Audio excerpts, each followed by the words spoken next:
6 months of dead ends had brought me to this moment.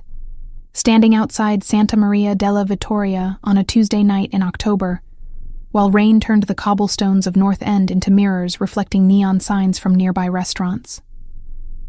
The church loomed above me, all dark stone and Gothic arches, windows black and empty at 11 p.m. when any sensible person would be home.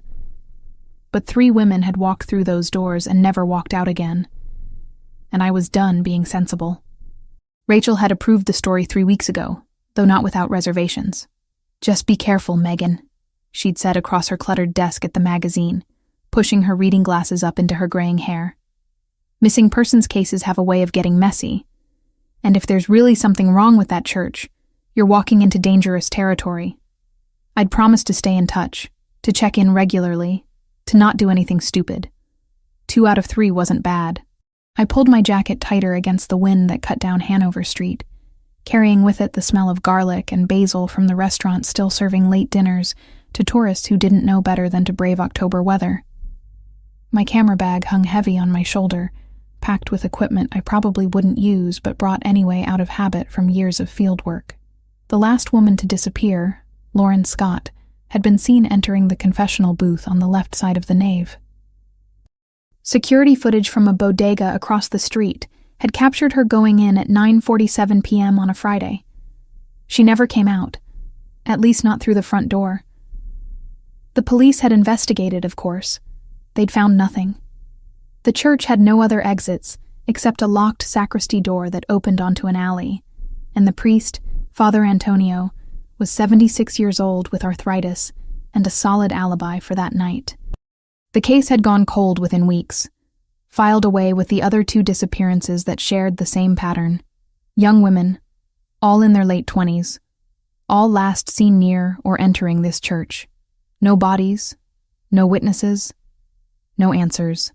I tested the heavy wooden door and found it unlocked, which shouldn't have surprised me but did. Churches in this neighborhood usually locked up by 9, but maybe Father Antonio was inside, or maybe someone had forgotten.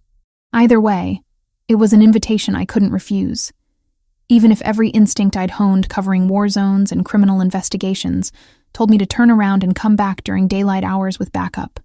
The door creaked as I pushed it open, the sound echoing through what I immediately recognized as an empty space. No lights burned inside, except for a few votive candles near the altar, their flames casting dancing shadows across walls lined with paintings of saints and martyrs. The smell hit me next. That distinctive combination of incense, old wood, and candle wax that every Catholic church seems to share regardless of location. My footsteps on the marble floor sounded impossibly loud in the silence. I moved carefully down the center aisle, letting my eyes adjust to the darkness. The confessional booth stood along the left wall, just as the security footage had shown. 3 wooden structures that looked like miniature houses, each with doors on either side, and carved screens separating the priest's chamber from where the penitent would kneel. The one Lauren had entered was the middle booth, and I headed straight for it, fishing my phone from my pocket to use as a flashlight. The penitent's door opened with a soft groan of hinges that needed oil. Inside, it was cramped and dark. Barely enough room to kneel on the worn cushion that smelled of dust and old prayers. I ran my fingers along the wooden walls, looking for anything unusual, any sign of a hidden mechanism or passage that might explain how 3 women could vanish from a locked room. Nothing. Just solid wood and the carved screen separating me from the priest's side. That's when I heard it. A breath, not mine, coming from the other side of the screen. I froze, phone light still pointed at the wall, my heart suddenly hammering against my ribs. Someone was in the priest's chamber. At 11 at night. In a supposedly empty church. "Have you come to confess?" The voice was male, deep, with an accent I couldn't immediately place. Not the elderly Father Antonio, that was certain. This voice belonged to someone younger, someone who sounded alert and tense rather than sleepy or surprised. Every logical thought in my head screamed at me to leave, to get out of the booth and the church and not stop until I was back in my apartment with the door locked. But the journalist in me, the part that had gotten me into trouble more times than I could count, made me stay. If someone was using these confessionals for something illegal, pretending to hear confessions as cover, I needed to know.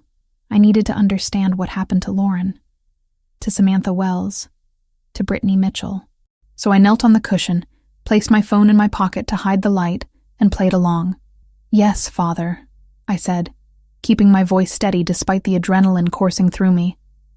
"I've come to confess. Tell me your sins." The words were right, the ritual phrase any priest would use, but something about the delivery was wrong. Too sharp, too focused, like he was listening for something specific rather than preparing to offer absolution. I improvised, drawing on half-remembered catechism classes from childhood. I've lied to people to get information for my work. I've deceived others to uncover truths they wanted to keep hidden. I've put myself in dangerous situations without thinking about the consequences. All true, technically, though I'd never felt the need to confess any of it before. Silence from the other side of the screen. I could barely make out a shape through the carved wood. A darker shadow against the darkness. Then, what kind of work requires such deception? No priest would ask that. The confessional was meant to be about the sin, not the details of one's daily life. I felt my stomach tighten with the realization that I'd made a mistake coming here, that whoever was on the other side of that screen wasn't who he was pretending to be. "I'm an investigative journalist," I said, deciding that honesty might be safer than continuing the charade. "I look into things people don't want looked into." "And what are you investigating here?" His voice had dropped lower, more dangerous. "In this church, at this hour?" Before I could answer, before I could decide whether to run or keep talking, I heard the sound of the main church doors opening. Not the careful creak I'd made, but a violent slam of wood against stone. Voices followed, speaking rapid Mandarin. At least 4 different speakers from what I could tell. Footsteps, multiple sets, moving fast through the nave. "Don't move!" The whisper came sharp and commanding from the other side of the screen. "Lower your head. Don't make a sound. If they find you, we're both dead." I pressed myself against the back wall of the confessional, making myself as small as possible, head down like he'd ordered. Through the gaps in the door, I could see lights now, flashlight beams cutting through the darkness of the church. The voices grew louder, aggressive, punctuated by sounds I'd heard before in war zones. The distinctive click of firearms being readied, the metallic scrape of weapons being drawn. They were searching for something. For someone. And I was trapped in a wooden box with no exit and no weapon, listening to what sounded like an armed hit squad methodically checking every corner of the church.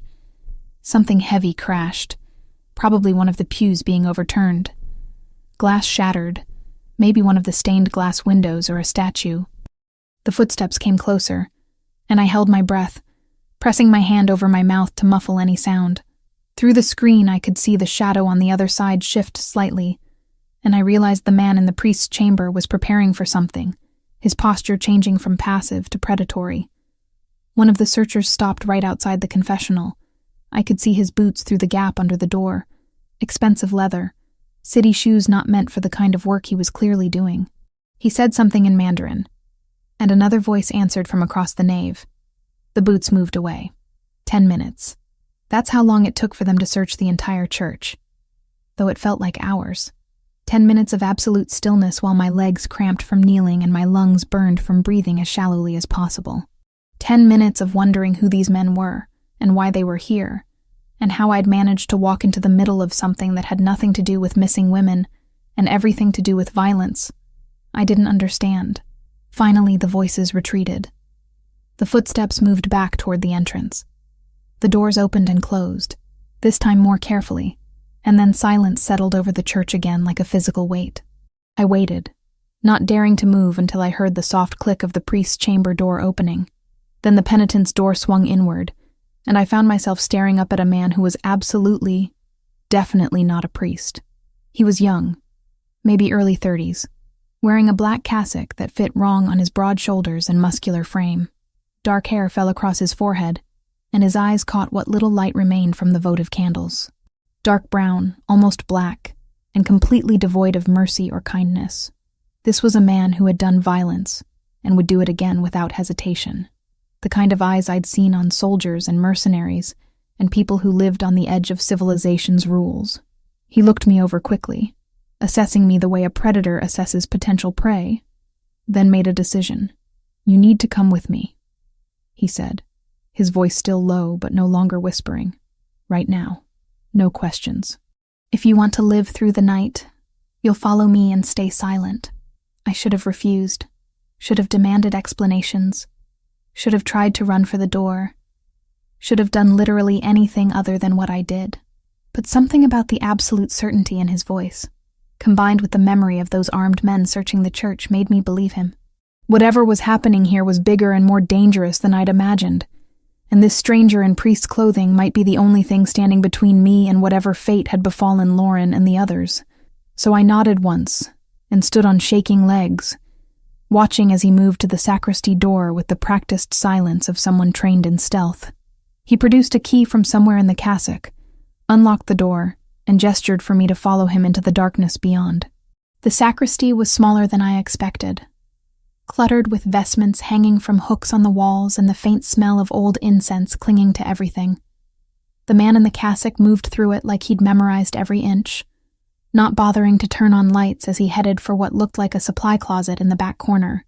He pulled the door open to reveal shelves stacked with candles and prayer books, then reached past them to press something I couldn't see. A section of the back wall swung inward with a soft click that sounded impossibly loud in the silence. "Inside," he ordered, glancing back at me with those dark eyes that held no patience for questions or hesitation. I hesitated anyway, because following strange men into secret passages was exactly the kind of decision that got people killed. Who were those men? Why were they looking for you? And what does any of this have to do with the missing women? He turned fully toward me then, and I saw his jaw tighten with barely controlled frustration. "You have two choices right now. You can come with me and maybe live long enough to get answers, or you can stay here and wait for them to come back. Because they will come back, and when they realize I'm gone, they're going to start looking for witnesses. Anyone who might have seen which direction I went." He paused, letting that sink in. "You were in that confessional. You heard things. That makes you a liability they'll eliminate without thinking twice." The logic was sound, even if I hated it. I'd heard them searching, heard the violence in their voices. Whatever was happening here went far beyond a story about missing women from a church. I'd stumbled into something bigger and more dangerous, and my options had narrowed to a single path forward. "Fine," I said, moving toward the hidden passage. "But I want answers once we're somewhere safe. You'll get them." He gestured for me to go first, and I realized it was a tactical decision. If I tried to run or do something stupid, he'd be right behind me to stop it. The passage was narrow, barely wide enough for my shoulders, carved from stone that felt ancient under my fingertips as I steadied myself in the darkness. The door closed behind us with a solid thunk, and suddenly, the only light came from a small flashlight he produced from somewhere in the cassock. "Move forward. Steps down in about 20 feet. I did as instructed, feeling my way along the rough walls, breathing air that tasted stale and unused. The steps, when I reached them, were uneven and worn smooth by centuries of feet. How many people had used this passage? And for what purposes? The historical part of my brain wanted to stop and document everything. Take photos. Ask questions about the construction and age of these tunnels. The survival-focused part kept me moving downward into the cool dampness that smelled of earth and old stone. We descended for what felt like several minutes before the passage leveled out into a wider tunnel, tall enough to stand upright in, with brick archways every 15 feet or so supporting the ceiling. Water dripped somewhere in the distance, echoing in the enclosed space. The man behind me kept the flashlight pointed forward, illuminating just enough of the path ahead to walk without tripping. "The church was built in 1887, he said suddenly, his voice echoing slightly off the walls. "But these tunnels are older. Colonial era, maybe earlier. Smugglers used them to move goods from the wharves to buildings throughout the North End without paying taxes or tariffs. Some say pirates used them too, though that's probably more legend than truth." "How do you know about them?" I asked, grateful for the conversation, if only because it distracted from the claustrophobic press of stone around us, and the very real possibility that I'd made a terrible mistake. "My family has been in this neighborhood for 3 generations. You learn the history, the hidden spaces, the routes that don't appear on any official map. It's necessary for survival in certain lines of work." That phrase, "certain lines of work," hung heavy with implication. I wanted to press him on it, to demand specifics about who he was and what he did, but something told me to wait. We were still in the tunnels, still potentially being pursued, and antagonizing the only person who knew the way out seemed like poor strategy. The passage branched several times, but he never hesitated, turning left or right with the confidence of someone who'd walked this route before. We passed what looked like old storage rooms carved into the walls, empty now except for rotting wooden crates, and the bones of small animals that had gotten lost down here and never found their way out. The thought made me shiver despite the physical exertion keeping me warm. "The women who disappeared," I said, as we rounded another corner, needing to bring the conversation back to what mattered. "Lauren Scott, Samantha Wells, Brittany Mitchell. Do you know what happened to them? Where they are?" He was quiet for several steps, and I thought maybe he wouldn't answer. "Then, they're alive. At least, they were as of 3 days ago. The Green Dragon Triad has them." The name meant nothing to me, though the triad part suggested organized crime with Asian connections. What's a triad doing kidnapping women from a Boston church? Not just any women, specific women with specific skills. All 3 speak fluent Mandarin. All 3 work in financial technology or cybersecurity. They weren't random targets. They were recruited, though recruited is probably too gentle a word for it. Coerced would be more accurate. My mind raced, connecting pieces I hadn't seen as related before. For what? Money laundering? Among other things. The Triad has been expanding operations into Boston for the past year, trying to establish territory. They need infrastructure, including people who can move money electronically without triggering federal oversight. Your 3 missing women are probably sitting in front of computers right now, building systems they never wanted to build. The cassock rustled as he moved, and I heard fabric tearing. When I glanced back, he'd ripped the bottom hem away and was using the strip of cloth to wipe something dark off his hands. Blood, I realized with a jolt. Old blood that had dried into the fabric. "Whose blood is that?" I asked, then immediately regretted it when he fixed me with a look that suggested I really didn't want the answer. "Someone who tried to stop me from getting to the church tonight." He failed. The casual way he said it sent ice through my veins. This man had killed someone, probably recently, and showed no remorse or hesitation in admitting it. Yet he'd also just told me information about the missing women that no one else had been able to uncover. He was dangerous, absolutely, but he was also my best and possibly only lead. "If you know where they are, why haven't you gotten them out? Because walking into a triad operation with guns blazing is how you get everyone killed, including the hostages. I've been tracking their movements, mapping their security, looking for weaknesses. It takes time, and time is something those women might not have much of." The tunnel began to slope upward, and the air grew fresher, less stale. We were approaching another exit. "So why were you in the church? Why were they looking for you there?" One of the corrupt priests who's been helping the Triad got nervous. Started talking to people he shouldn't have talked to, including me through an intermediary. "We were supposed to meet tonight at the church. I got there early and realized it was a trap, so I hid in the confessional. Unfortunately, you decided tonight was the perfect time to play investigative journalist in a locked church." His tone carried accusation, but I wasn't about to apologize for doing my job. "I've been looking for those women for 6 months. No one else seems to care that they disappeared. The police closed the cases. Their families have given up hope. Someone had to keep searching." "Noble," he said, though the word carried no warmth. "Also incredibly stupid. You could have been the 4th disappearance, and no one would have known what happened to you either." We reached a door, metal and modern unlike the ancient stone surrounding it. He pulled a key from inside the cassock and unlocked it, pushing it open to reveal a space that looked like an abandoned warehouse.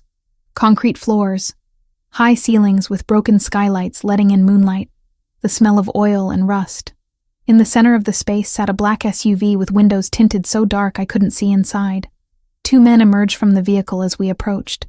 Both wore dark suits and had the same alert, dangerous quality as the man I'd been following. One was older, maybe in his 50s, with silver threading through his dark hair. The other was younger, built like he spent significant time in a gym. Both carried themselves like soldiers or bodyguards, weight balanced, hands ready to reach for weapons if needed. "Christopher," the older man said, his voice carrying relief mixed with reproval. "We've been waiting 30 minutes. The scanner picked up police bands reporting an alarm at Santa Maria della Vittoria. We thought they'd gotten you. Christopher." Finally, a name. He shrugged off the cassock, revealing the suit underneath. It had been expensive once, perfectly tailored to his frame. But now it was ruined. Dark stains spread across the white shirt, and the jacket had tears along one sleeve.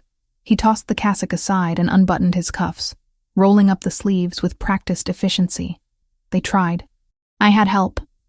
He gestured toward me, and both men turned their full attention in my direction. Being assessed by 3 dangerous men simultaneously was not an experience I'd recommend. "Who is she?" the older man asked, suspicion clear in his tone.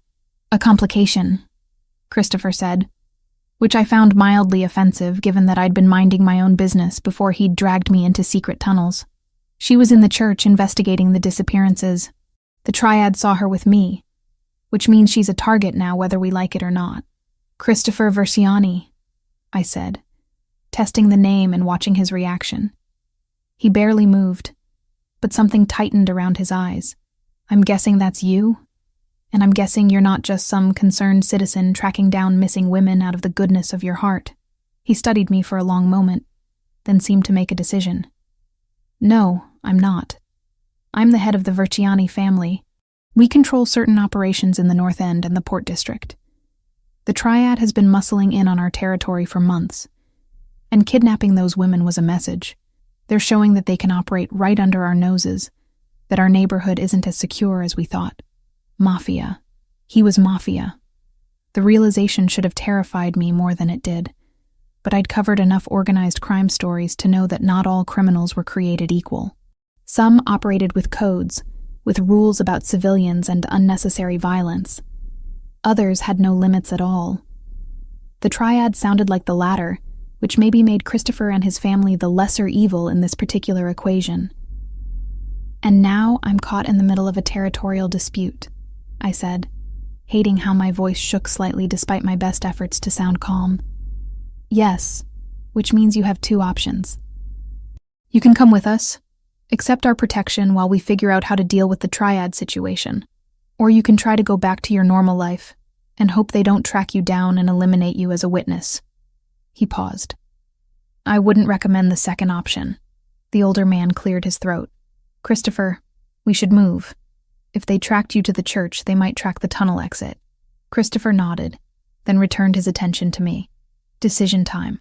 I need an answer right now." I thought about Lauren Scott, wherever she was, probably terrified and forced to use her skills for criminals. I thought about my apartment in Boston, my work, my editor Rachel, who would be expecting an update soon. I thought about the men searching the church with weapons and cold voices. And I thought about the fact that Christopher had just handed me the biggest story of my career, wrapped in danger and moral ambiguity, and walking away meant never knowing how it ended. 72 hours, I said. "I'll accept protection for 72 hours while we compare information. I know things about the victims, their backgrounds, their habits before they disappeared. You know about the triad and their operations. Between us, we might actually be able to find them and get them out. But I need to contact my editor, let her know I'm okay." Christopher considered this, exchanged a glance with the older man who gave a slight nod, then agreed. "One message. Vague. Nothing about locations or names, and it goes through our secure channels first." "Fine. Get in the car. We're going to a safe location about 90 minutes from here. Once we're there, you can send your message, and we'll start talking about what you know and what I know." He opened the rear door, gesturing for me to enter. The interior was leather and luxury, climate-controlled and soundproofed. I slid across the seat, and Christopher followed, settling beside me while maintaining a careful distance. The older man took the driver's seat, and the younger one rode shotgun. Literally, given the weapon I could see holstered under his jacket.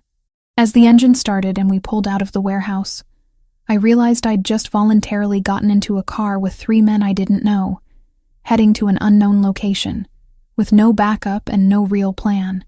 Every true crime documentary I'd ever watched screamed that this was how people ended up as statistics. But those women were still out there, still waiting for someone to find them.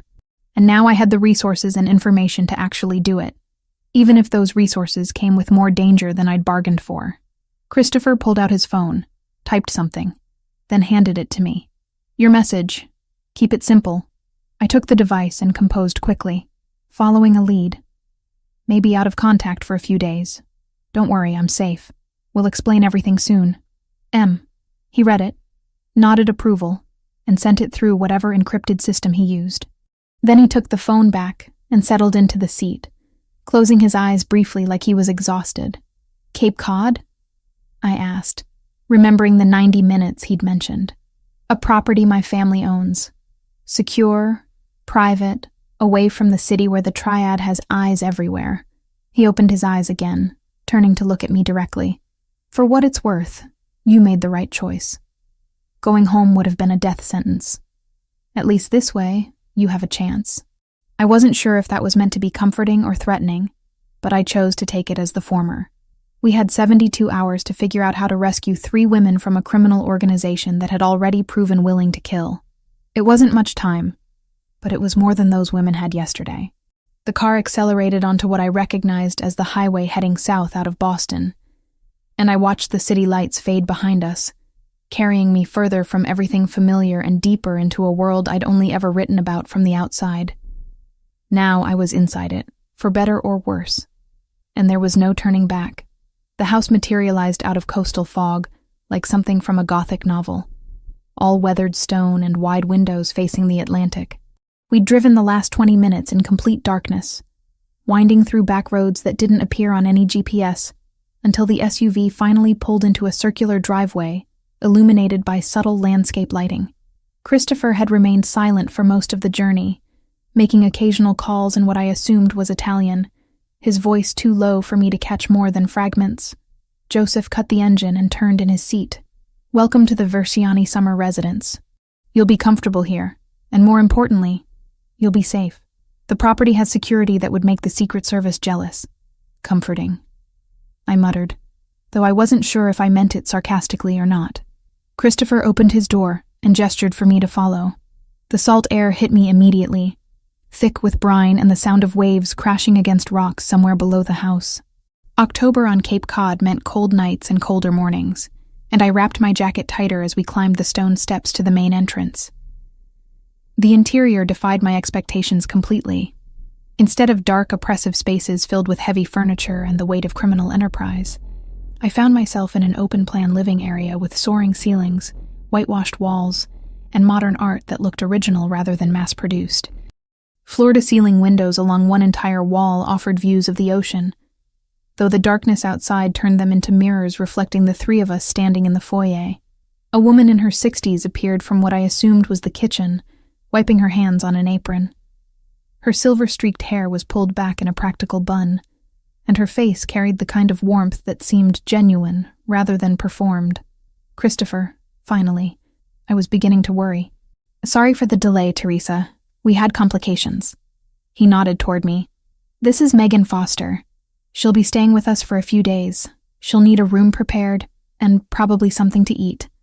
We haven't stopped since leaving the city." Teresa's eyes swept over me with the assessing gaze of someone accustomed to reading people quickly. Whatever she saw must have satisfied her, because she smiled and gestured down a hallway. "The blue room is already made up. Ms. Foster, if you'll follow me, I'll show you where everything is."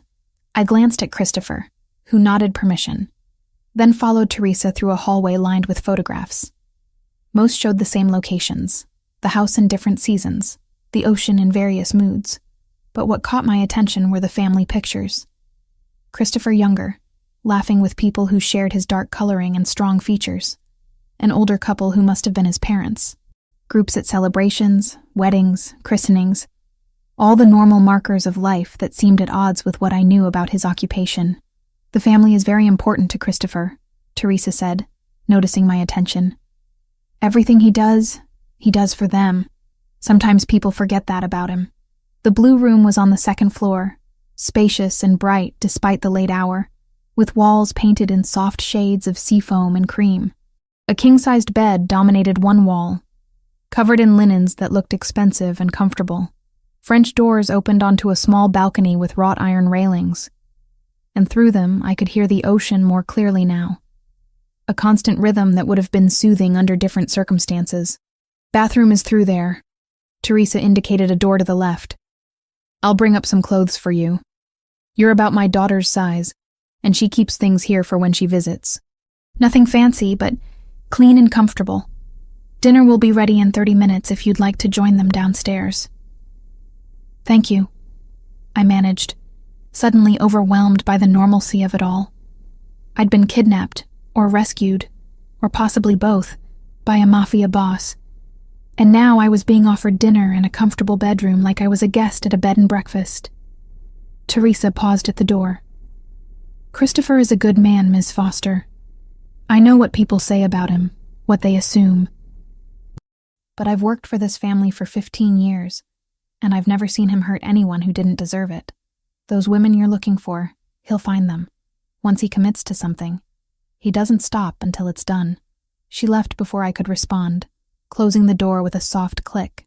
I stood in the center of the room, trying to process the past few hours, trying to reconcile the violence I'd witnessed in the church with the careful consideration being shown to me now. Christopher Versiani was either the most sophisticated predator I'd ever encountered, or he was exactly what Teresa suggested, a man operating in a world of necessary evils with a code that separated him from true monsters. The bathroom was as impressive as the bedroom, all marble and chrome, with a shower that could have fit 4 people comfortably. I caught sight of myself in the mirror and winced. My hair was wild from the wind and tunnels, my face pale with exhaustion and adrenaline crash, my clothes rumpled and dirty. I looked exactly like someone who'd spent the evening running through underground passages fleeing armed criminals. A knock at the door interrupted my self-assessment. Teresa had returned with an armful of clothes, which she laid out on the bed with efficient movements. Jeans, sweaters in muted colors, underwear still in packages, thick socks, everything practical and well-made. "Take your time," she said. "The men will be in the library when you're ready. It's downstairs, first door on the left past the living area." I showered quickly, letting the hot water wash away some of the night's terror, then dressed in jeans and a gray sweater that fit well. My phone had 1 bar of signal, which surprised me given how remote we were, though I suspected Christopher's security system included signal boosters. Rachel had responded to my earlier message with a simple, "Be careful," which suggested she knew better than to ask too many questions over text. The house was quiet as I made my way downstairs, following the smell of cooking food. The library Teresa had mentioned was exactly where she'd indicated, a room lined floor to ceiling with books that looked read rather than decorative. A large wooden table dominated the center, covered with laptops, papers, and what appeared to be maps of Boston and the surrounding areas. Christopher sat at the head of the table, now wearing jeans and a dark Henley instead of the ruined suit. He'd showered too, his hair still damp, and without the cassock and blood-stained clothing he looked younger, less intimidating. Joseph sat to his right, typing on a laptop with reading glasses perched on his nose. Both looked up when I entered. "Feeling better?" Christopher asked, gesturing to an empty chair across from him. "Cleaner, at least.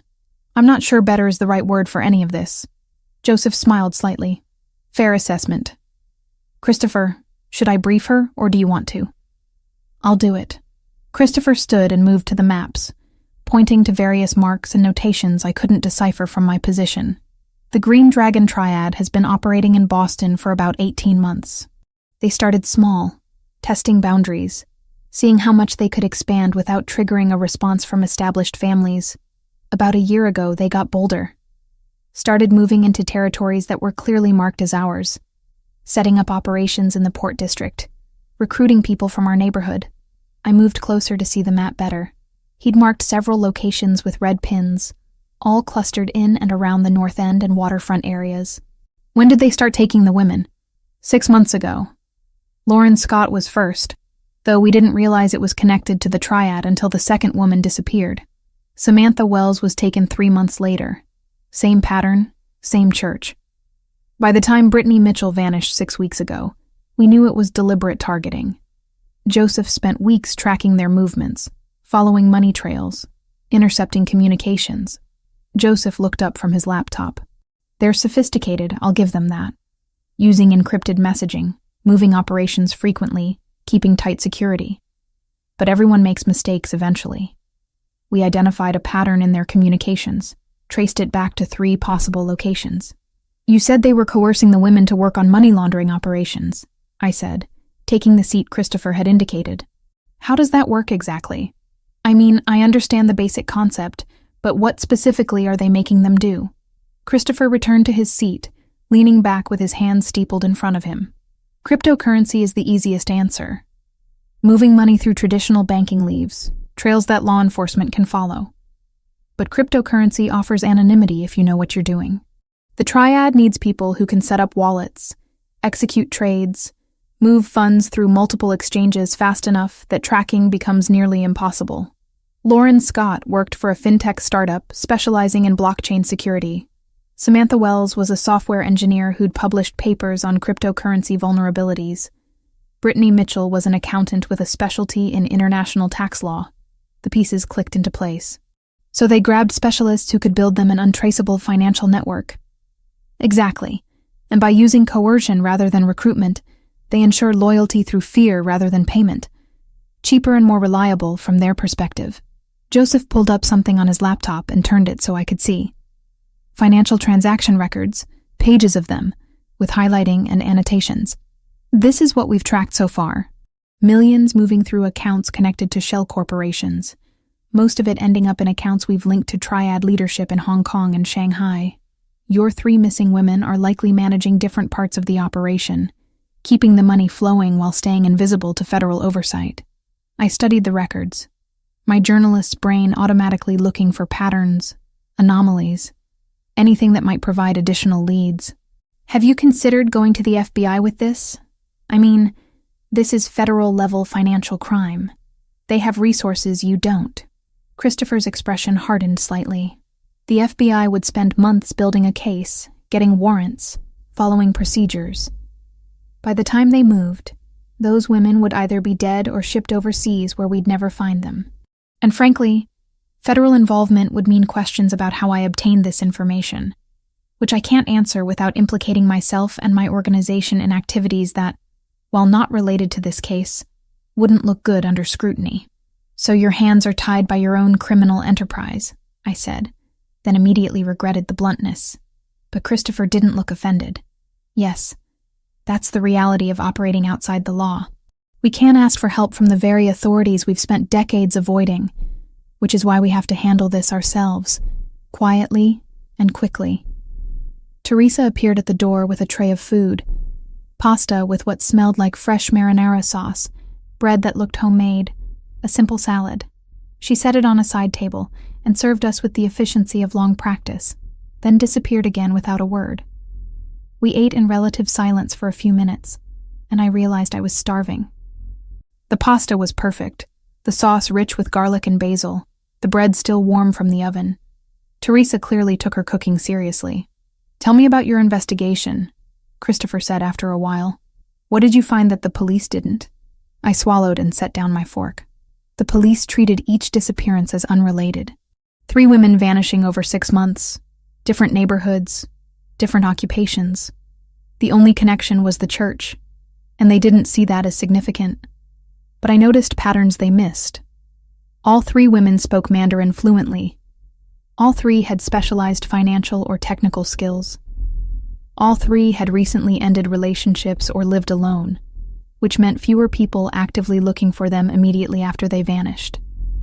Joseph looked interested. "How did you connect them to the church?" "Security footage from nearby businesses.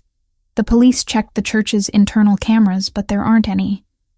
So they assumed nothing useful could be found.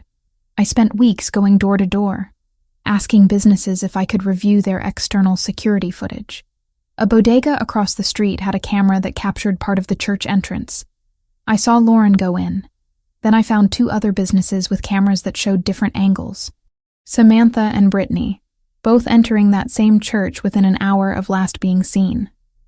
Christopher studied me with what might have been respect. The police should have done that footwork. They should have. But missing persons cases get dropped when there are no bodies, no witnesses, no obvious suspects. These women just vanished, and without evidence of foul play, the cases went cold. Their families couldn't afford private investigators, and the media wasn't interested because none of them were wealthy or connected. They were just normal people who fell through the cracks, until you decided not to let them, Joseph said quietly. Someone had to care. Someone had to keep looking. I met Christopher's gaze directly, which is why I'm here, despite every rational instinct telling me to run. You have resources and information I don't. I have details about the victims that might help locate them. Between us, we might actually be able to do this. Christopher nodded slowly, then stood and moved to a different map, this one showing the greater Boston area in detail. Based on intercepted communications and surveillance, we've identified 3 probable locations where the triad might be holding them. An abandoned warehouse in the Port District, a house in suburban Quincy, and a cargo ship currently docked in Boston Harbor. Joseph has teams watching all 3, but we need confirmation before we move. Going after the wrong location tips them off and puts the women at greater risk. So what's the plan? I asked, joining him at the map. We narrow it down. You know these women's backgrounds, their habits, their skills. That might help us determine which location makes the most sense for their operation. The warehouse would be good for storage and security, isolated location with controlled access. The Quincy house would be better for long-term concealment. Normal suburban neighborhood where unusual activity wouldn't be immediately noticeable. The cargo ship offers mobility. They could move the operation out of the country if they felt threatened. I studied each location, thinking about what I knew.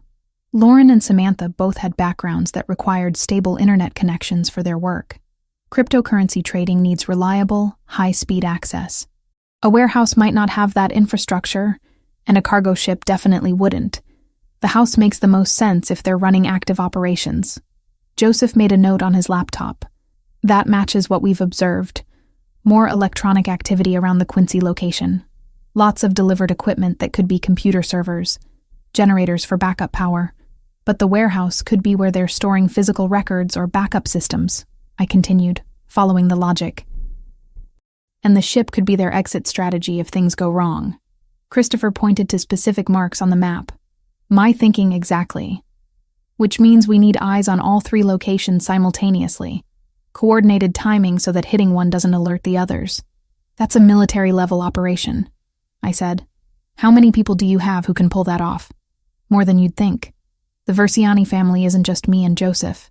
We have over 24 people we trust completely, most with military or law enforcement backgrounds who've chosen to work with us for various reasons. It's not the triad's numbers, but we have better training and knowledge of the territory. A sound cut through our discussion, sharp and insistent. Joseph's phone buzzed, then Christopher's, then a third device I hadn't noticed sitting on the table. All 3 men, Christopher, Joseph, and the driver who'd stayed with the SUV, reacted simultaneously. Security alert, Joseph said, already pulling up camera feeds on his laptop.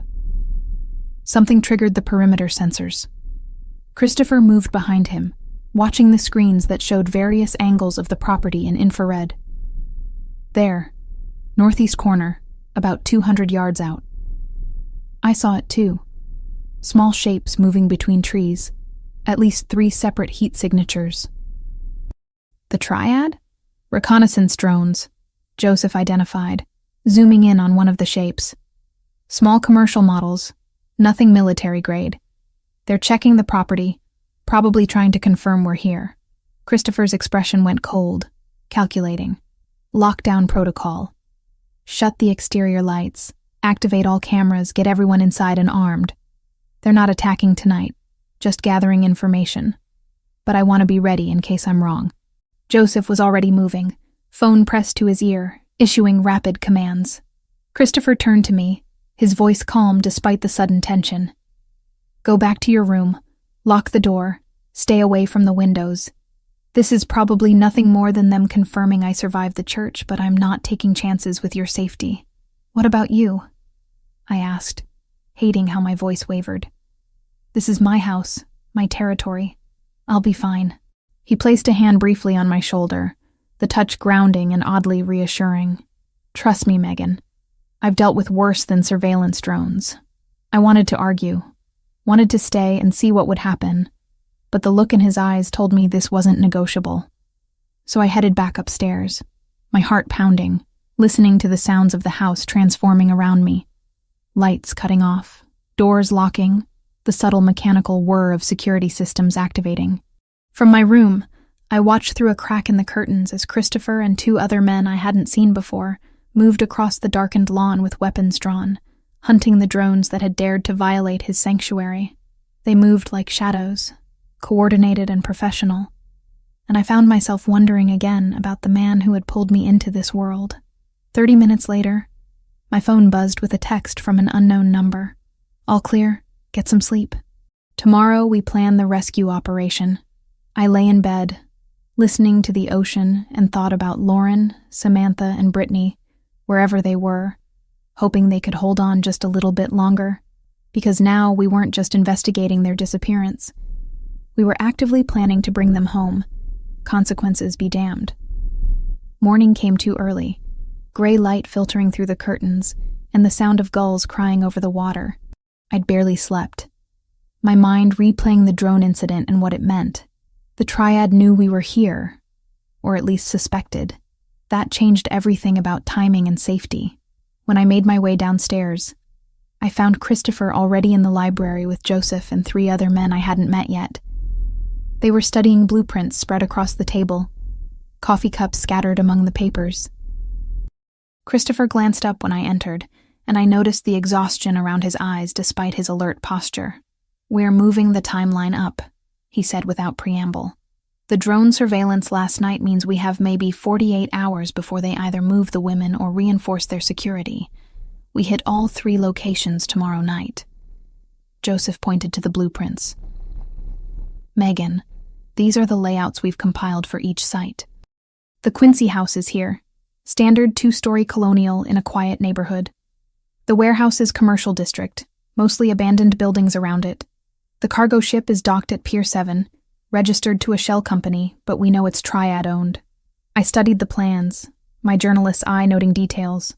I want to be part of the team going to the Quincy house." The room went silent. Christopher set down his coffee cup with deliberate care. "Absolutely not. You're a civilian with no tactical training. You'd be a liability." "I have tactical training," I countered, meeting his gaze. "I spent 3 years covering conflicts in Syria and Afghanistan. I know how to move in hostile territory, how to stay quiet, how to follow orders in dangerous situations. And more importantly, I've studied photographs of those 3 women for months. I could identify them from a distance in bad lighting." "Can any of your people say the same?" "She has a point," Joseph said quietly. "Recognition could save crucial seconds if we need to confirm targets before extraction." Christopher's jaw tightened. "It's too dangerous. If something goes wrong, if the Triad has more people there than we expect, I'm not risking your life on a rescue operation. With respect, that's not your decision to make." I kept my voice level despite the frustration building in my chest. "Those women disappeared because no one cared enough to look hard. I've spent half a year trying to find them. I'm not sitting in this house while you go get them. Either I'm part of the team, or I find my own way there." The threat was empty, and we both knew it, but something in my determination must have registered, because Christopher exchanged a long look with Joseph before sighing heavily. "Fine, but you're with the Quincy team only, which will be the smallest operation. Visual identification from a distance. Nothing more. You follow every order exactly as given, and if I tell you to retreat, you retreat immediately." "Understood. Understood." Over the next 36 hours, I learned exactly how seriously Christopher took planning. Every morning started at 6 with briefings in the library, reviewing updated intelligence Joseph's surveillance teams had gathered overnight. Every afternoon involved running through scenarios, contingency plans, communication protocols. Christopher was meticulous to the point of obsession, questioning every assumption, stress testing every decision. But it was during the evenings, after the others had left, and it was just Christopher, Joseph, and me reviewing the day's progress, that I began to see past the careful control he maintained. Small things revealed themselves. The way he touched the grip of his weapon 3 times before holstering it, always 3, never 2 or 4. The way he avoided talking about his family despite the photographs everywhere. The way he watched me when he thought I wasn't looking. His expression unreadable, but intense. On the third night, while Joseph was on a call with one of his surveillance teams, Christopher and I ended up alone in the library. He was cleaning his weapon with practiced efficiency, and I was reviewing my notes on the victims. "Why do you do that?" I asked, watching him check the magazine for the third time. "Do what?" "Check everything 3 times. The magazine, the safety, the chamber. Always 3. His hands stilled for just a moment before continuing their work. "My cousin Anthony died because someone didn't properly check their weapon before an operation. Misfire killed him instantly. He was 23. Christopher looked up at me, his dark eyes holding memories I couldn't see. "So I check 3 times. Once for the weapon, once for the person it might save, once for the person it might kill. It's a reminder that every detail matters." The rawness in his voice caught me off guard. "I'm sorry. That must have been terrible. It taught me to be careful. In my world, carelessness gets people killed." He set the weapon aside and leaned back in his chair. "What about you? That necklace you wear, you touch it whenever you're worried or thinking hard. What's the story there?" My hand went instinctively to the silver pendant at my throat. A small compass rose, worn smooth with time. My mother gave it to me before I left for my first overseas assignment. She said as long as I wore it, I'd always find my way home. I swallowed against the tightness in my throat. She died 2 years later in a car accident. I never got to tell her how many times thinking about that compass kept me from giving up in dangerous situations. "She'd be proud of you," Christopher said quietly. "What you're doing for these women, the risks you're taking, that takes courage most people don't have. Or stupidity. The line is pretty thin." "Maybe. But I've seen a lot of people in my life, Megan. Some brave, some stupid, some both. You're not stupid. Stubborn, definitely, but not stupid." The moment stretched between us, charged with something I wasn't ready to name. Joseph's return broke it, but the understanding remained. The day of the operation arrived with unseasonably warm weather, the kind of October evening that felt more like summer. Christopher gathered all 3 teams in the library for final briefing. 12 people total, divided into groups of 4 for each location. I would be with Joseph's team hitting the Quincy house. Christopher would lead the warehouse team. A man named Vincent, who'd been introduced as former Navy, would take the cargo ship. "Simultaneous entry at 9 p.m., Christopher instructed, pointing to the synchronized watches everyone wore. "Radio silence except for emergencies. Each team has 30 minutes to confirm targets, secure any intelligence, and extract. If you encounter resistance beyond what we've planned for, you retreat and call for backup. No heroics, no improvisation. We do this clean and professional." He looked directly at me for that last part, and I nodded understanding. The drive to Quincy took 40 minutes. Joseph at the wheel with me in the passenger seat and 2 other men in the back. We parked 3 blocks from the Target house, in the lot of a closed grocery store, and moved on foot through backyards and between houses. The neighborhood was quiet, families inside eating dinner or watching television, unaware that armed men were moving through their peaceful suburb. The Target house sat on a corner lot, 2-story colonial painted pale yellow with white trim. Lights burned in the upstairs windows, and I could see the blue glow of computer screens through curtains that hadn't been fully closed. Joseph had been right about the electronic activity. We took position behind a hedge 2 houses down, and Joseph produced night vision binoculars. Through them, I could see shadows moving inside. At least 3 people on the 2nd floor, 2 on the 1st. But the distance and angles made identification impossible. "We need to get closer," I whispered. "I can't tell if any of those shapes are the women from here." Joseph considered this, then spoke into his radio in a voice too low for me to hear clearly. After a moment, he nodded to himself. "Team 2 is moving to the back entrance. When they signal, we approach the side window. You'll have maybe 2 minutes to make identification before we have to pull back or commit to entry." My heart hammered as we waited for the signal. This was it, the moment that would determine if we'd found them. The radio crackled once, twice. Joseph tapped my shoulder and we moved, staying low. crossing the neighbor's yard to the gap between houses that gave us a direct sightline into the target's ground floor. Through the window, I saw them. A room set up like a high-tech office. 6 computers on long tables. Whiteboards covered in code. And there, sitting at one of the computers with exhaustion clear in her posture, was Lauren Scott. I recognized her immediately from the photographs I'd memorized, though she looked thinner now. Her hair pulled back carelessly, dark circles under her eyes visible even from this distance. "That's Lauren," I breathed. "Front left computer. It's definitely her." Joseph relayed this over the radio, then signaled for us to move to another angle. We circled to the back where Team 2 had taken position. Through the kitchen window, I spotted someone else, a woman with red hair pulled into a ponytail. Her face turned slightly away, but when she reached for something on the counter, I saw her profile and recognition clicked into place. Samantha Wells. That's her in the kitchen. 2 confirmed, Joseph whispered into his radio. Preparing for entry. That's when everything went wrong. Joseph's radio crackled with Christopher's voice, strained and urgent. "All teams, abort. Warehouse is a trap. I repeat, warehouse is a trap. Multiple hostiles were pinned down. Need immediate extraction." My blood turned to ice. Christopher was in trouble, outnumbered and trapped in that warehouse across the city. Joseph was already moving, signaling his team to fall back. But my mind was racing ahead to terrible conclusions. If we left now, we might never get another chance at the Quincy house. But if we didn't help Christopher, he and his team could die. "Joseph." I grabbed his arm as we retreated to the car. "We need to help them. Christopher has backup protocols.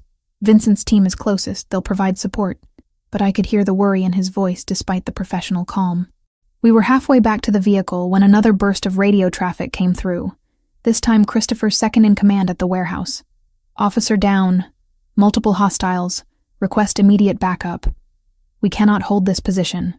Joseph swore viciously in Italian and picked up his pace. When we reached the car, he was already pulling up a map on his phone, calculating routes and times. 20 minutes to the warehouse if traffic is light. Vincent's team is 12 minutes out. 12 minutes could be an eternity in a firefight. I made a decision that would either save lives or ruin everything. "I have a contact," I said quickly, pulling out my phone. "Detective Ryan Mitchell, Organized Crime Division. I covered a story 3 years ago on human trafficking. He was my source. If I call him, tell him there's an active situation involving kidnapped women and a firefight in progress, he can get units there faster than we can." Joseph stared at me. "You want to call the police? To a Mafia operation? I want to save Christopher's life. And if cops show up, the triad has to back down or face charges that actually stick. It's the only leverage that works against both sides. Christopher will never forgive you for involving law enforcement. Then he can hate me while he's alive instead of dead in a warehouse." Joseph hesitated for maybe 3 seconds, then nodded once. "Make the call. But you take full responsibility for the consequences." My hands shook as I dialed Mitchell's number, praying he still used the same phone after 3 years. It rang twice before his familiar, gravelly voice answered. "Mitchell. Detective, it's Megan Foster. I don't have time to explain everything, but I need units at the old shipping warehouse, Pier 12 in the Port District. There's a kidnapping situation, 3 women being held by a criminal organization. And there's an active firefight happening right now. People are going to die if you don't get there immediately." "Foster. How the hell do you know this?" "I've been investigating the disappearances of Lauren Scott, Samantha Wells, and Brittany Mitchell for 6 months. I found them. They're in Quincy, but there's a simultaneous operation at the warehouse that's gone bad. I'll explain everything later. But right now you need to trust me and send every available unit." Silence for a heartbeat.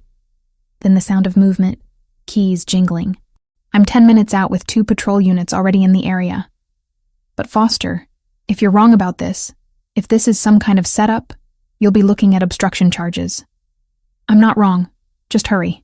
I ended the call and looked at Joseph. "Done. Now drive." We broke every speed limit getting to the port, Joseph's phone on speaker as Vincent's team reported their arrival at the warehouse. Gunfire was clearly audible in the background of the transmission, sharp cracks echoing through the radio. Then, blessed and terrifying, the sound of sirens. Police inbound, Vincent reported.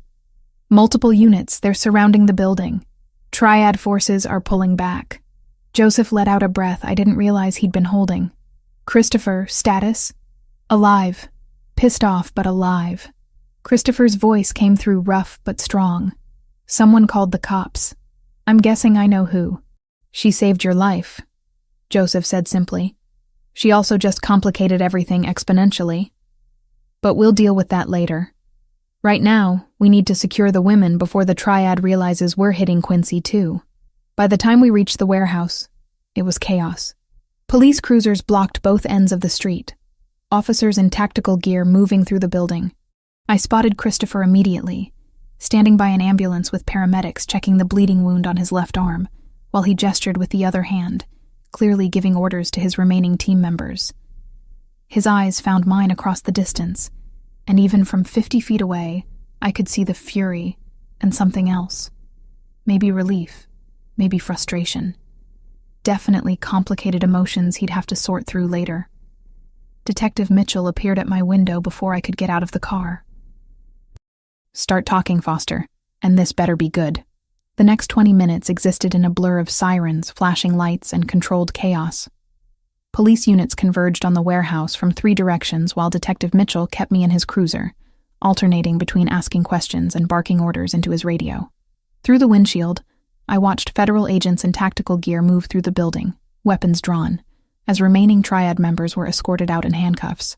Christopher emerged supported by 2 paramedics, his left arm wrapped in temporary bandaging, blood seeping through the white gauze.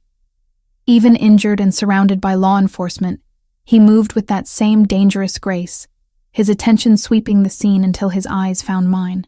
The fury in his gaze was palpable even across the distance, mixed with something else I couldn't quite identify. Relief, maybe. Or betrayal. Possibly both. That's him, Mitchell said, following my line of sight. Christopher Versiani. We've been trying to build a case against his organization for 5 years. Never enough evidence that sticks. Too many lawyers, too many people too scared to testify. He turned to look at me directly. You want to tell me how you ended up working with a known crime boss on a kidnapping case?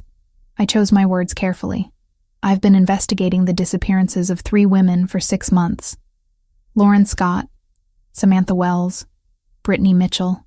The police closed their cases. Their families had given up. I kept digging because someone had to care.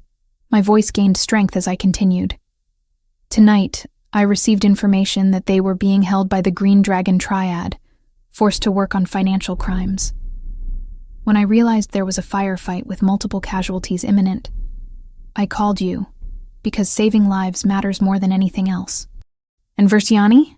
What's his involvement? His organization operates in the same territory the Triad has been trying to infiltrate.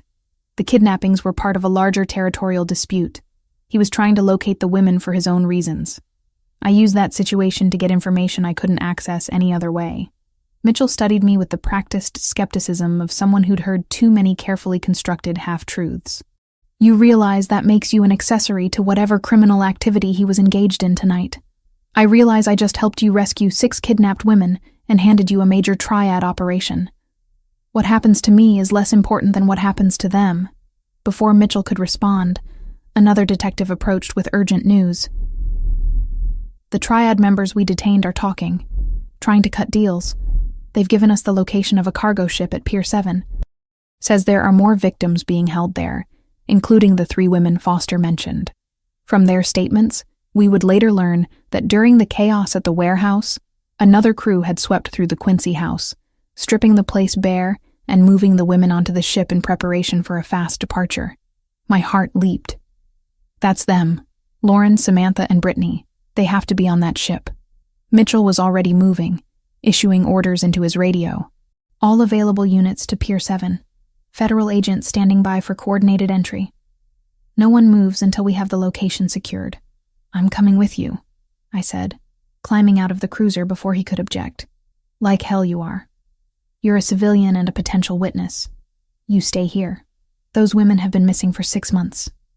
I've studied their faces, their cases, every detail of their lives. I can identify them faster than anyone else you have. Every second counts if they're being held on a ship that could leave port. Mitchell considered this for approximately 2 seconds before nodding curtly. You stay behind me at all times.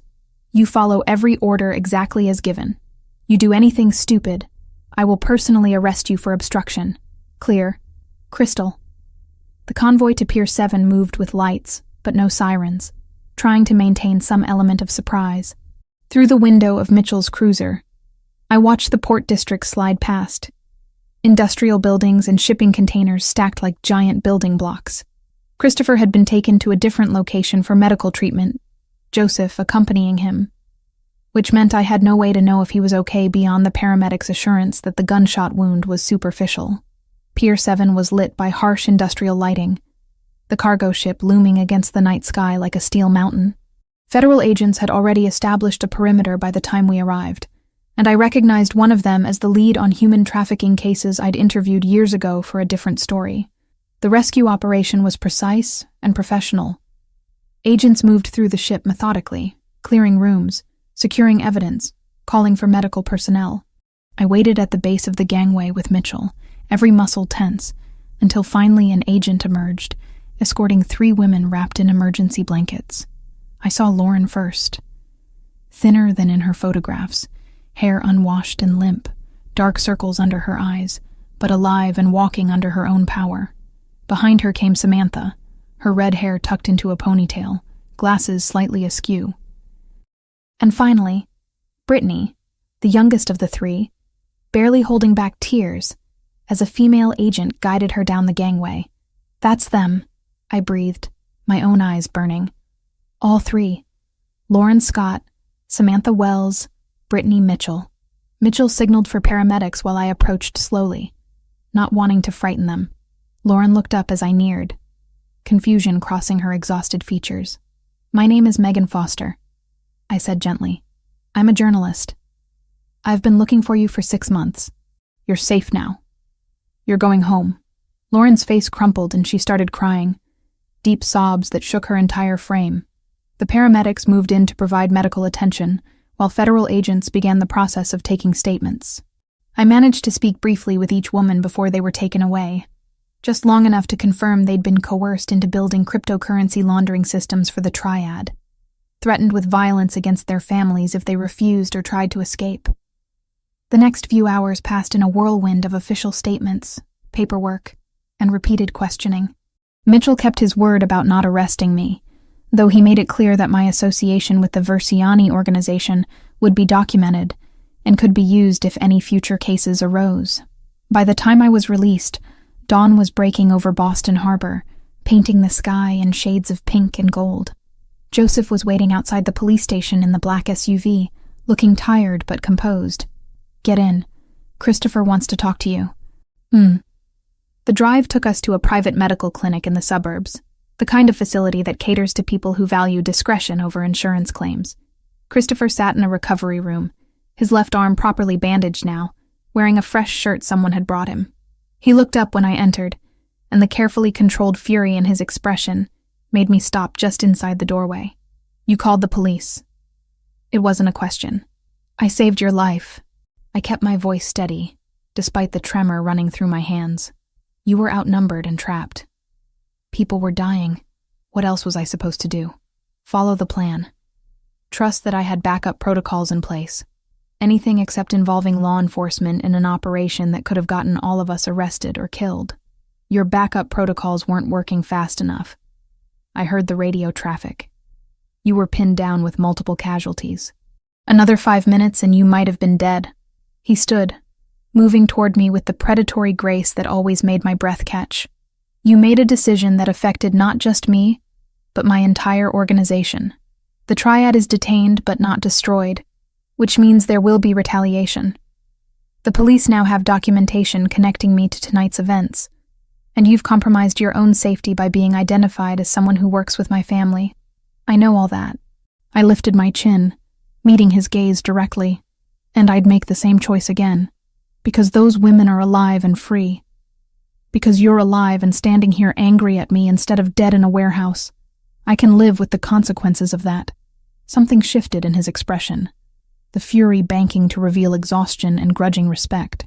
You're either incredibly brave or incredibly reckless. I haven't decided which yet. Probably both." He almost smiled at that, then winced and touched his injured arm. "The women, they're really okay? Traumatized, physically exhausted, but alive. Federal agents are protecting them while they recover and give statements. The triad leadership is being charged with kidnapping, human trafficking, and about a dozen financial crimes. It's going to be a major case. Probably national news by morning. Which means you got your story. I got something better. I got them back alive." We stood in silence for a moment, the weight of everything that had happened settling between us. Finally, Christopher spoke again, his voice quieter. "Mitchell pulled me aside before they released me. Told me he knows you called him tonight, that you took responsibility for involving law enforcement. He said you put yourself at legal risk to save my life and my men's lives, and that I should remember that before I did something stupid, like exact revenge on a civilian journalist." "Did you tell him you don't do revenge on civilians?" "I told him that you and I had business to conclude regarding the women's stories, and that he should focus his attention on the actual criminals who'd committed actual crimes instead of harassing people who'd helped with the rescue."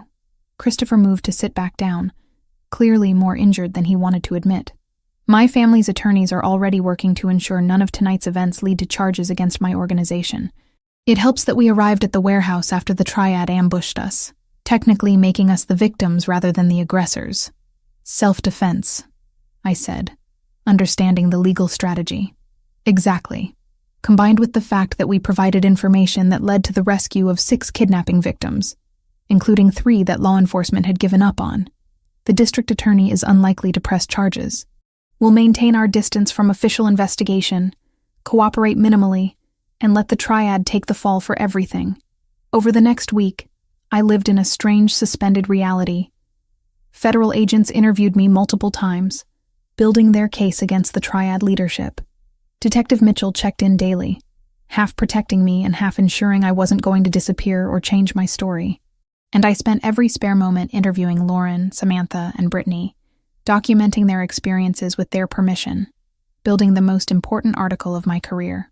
Christopher maintained physical distance, but sent messages through Joseph confirming he was recovering, that territorial negotiations with other crime families were happening behind the scenes, that the triad's presence in Boston was being systematically dismantled. He'd stepped back from visible leadership as part of an agreement with rival organizations, letting Joseph handle day-to-day operations while he played consultant from the shadows. The article I published 3 weeks later landed like a bomb in journalistic circles. "The women the city forgot. How 3 kidnapping victims survived 6 months of high-tech slavery became national news within hours of hitting the magazine's website." I'd omitted Christopher's specific role per our agreement, focusing instead on the victims' stories and the triad's sophisticated operation. Lauren, Samantha, and Brittany were portrayed as survivors rather than victims, brave women who'd endured unimaginable circumstances and lived to tell about it. Rachel called me the morning after publication, her voice thick with pride and concern. "Megan, this is incredible work. Best thing you've ever written. But I'm getting calls from other news organizations wanting to know how you got access to these women before anyone else, how you knew where to find them. What do I tell them? Tell them I did 6 months of old-fashioned investigative journalism that law enforcement couldn't or wouldn't do. Tell them I followed leads everyone else had given up on. And tell them the women trusted me to tell their story honestly, which is why they talked to me first." All true, even if it wasn't the complete truth. 3 weeks after the rescue, Detective Mitchell called to inform me that the triad leaders had been formally charged and would face trial within 6 months. With their organization dismantled and leadership in custody, the threat level against me had dropped significantly. My police protection was being withdrawn. That night, I sat in my apartment in Boston for the first time in almost a month, staring at the stack of research I'd accumulated on the case, thinking about everything that had happened and everything that had changed. My phone buzzed with a message from an unknown number. "Congratulations on the article. The women deserve to have their story told properly. You did good work. Take care of yourself, Megan. See." I stared at those words for a long time, my thumb hovering over the reply button. But what could I say? Thank you for helping me find them? Sorry for calling the cops. I'm glad you didn't die. None of it seemed adequate to capture the complicated relationship we'd developed, built on mutual need and grudging respect, and something else I wasn't ready to examine too closely. Instead, I saved the number and put my phone away, knowing that whatever happened next, whatever consequences still waited to unfold, I'd made the right choices when they mattered most. And sometimes, that had to be satisfaction in itself. Returning to my apartment felt surreal, like stepping back into a life that belonged to someone else. The small studio on the 3rd floor of a walk-up in Allston looked exactly as I'd left it over a month ago, but everything felt different now. The stack of research on my desk about the missing women seemed almost quaint compared to what I'd actually experienced. Books about organized crime that I'd used for background felt like children's stories, next to the reality of Christopher Verciani and his world. I spent the first week trying to establish some kind of normalcy, writing follow-up pieces for Rachel about the triad prosecution, fielding interview requests from other publications who wanted to know how I'd cracked the case when law enforcement had failed. I gave careful, diplomatic answers that satisfied curiosity without revealing anything that could compromise Christopher or his organization. It was a delicate balance, and I wasn't entirely sure I was succeeding. The nightmares started on the 4th night. The church, the armed men searching, the tunnels beneath Boston, the warehouse firefight. I'd wake at 3 a.m. with my heart racing, reaching for my phone to check news reports about the case, making sure it had all really happened, and the women were truly safe. On the 8th day back, my phone rang with an unknown local number. I almost didn't answer, but something made me pick up. Megan Foster? The voice was female, tentative, familiar from the brief interviews I'd conducted at the rescue site. Yes, this is Megan. This is Lauren Scott. I hope it's okay that I'm calling. The federal agents gave me your contact information. I wanted to thank you properly for everything you did to find us. My throat tightened with unexpected emotion. Lauren, how are you doing? Are you getting the support you need? Better than I was. The FBI has been helpful, connecting us with therapists who specialize in trauma. My family came from Oregon to stay with me for a while. She paused. Samantha and I were wondering if you'd be willing to meet us for coffee. There's so much we want to say that we couldn't when we were being interviewed by agents and surrounded by police. We arranged to meet 2 days later at a cafe in Cambridge, neutral territory away from the North End and its complicated associations. I arrived early, ordering tea I didn't drink while watching the door. Lauren entered first, looking healthier than the last time I'd seen her, wearing jeans and a sweater that hung loose on her still thin frame. Samantha followed moments later, her red hair freshly cut, glasses new. The embrace we shared was tight and emotional. 3 women connected by circumstances none of us would have chosen, but had survived together in our own ways. You look good, I said, as we settled into a corner booth. Both of you.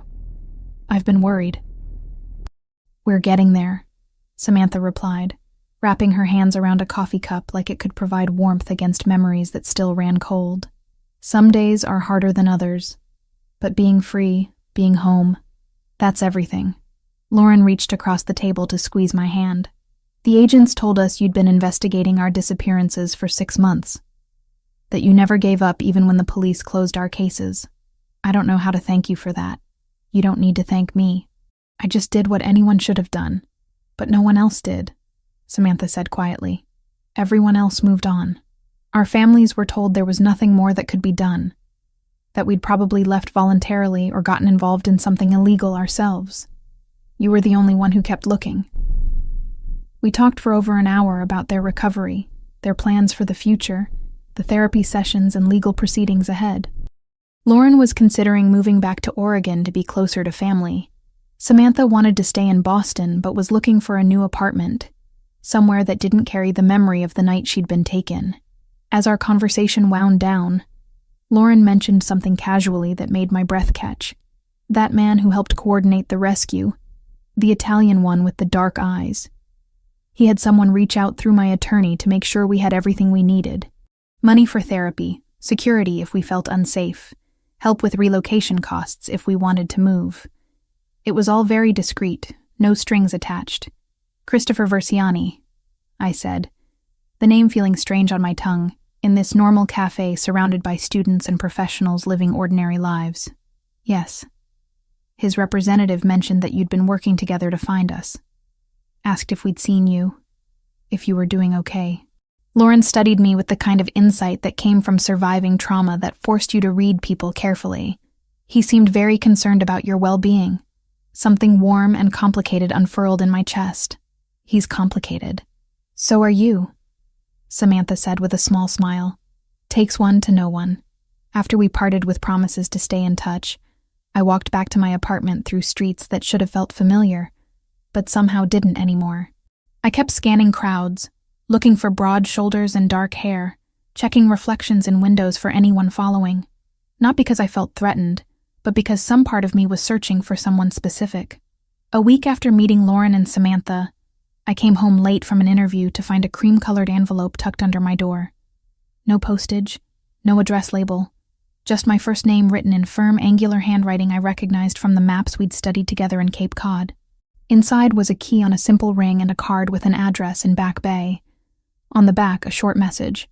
If you want answers about what happened after, or just to talk, no pressure. See, I turned the key over in my fingers, feeling the weight of it, the implications. Christopher Verciani had given me access to his private space, trusted me with his location, offered conversation without demands. It was a gesture that felt significant beyond the simple metal and cardboard. For 2 days, I debated. The key sat on my kitchen counter, catching light from the window, impossible to ignore. I picked it up dozens of times, put it back down, argued with myself about what going to that address would mean. Finally, I called Ashley Morgan, a journalist I'd worked with on several stories over the years, someone who knew me well enough to call out my nonsense. I need advice, I said when she answered.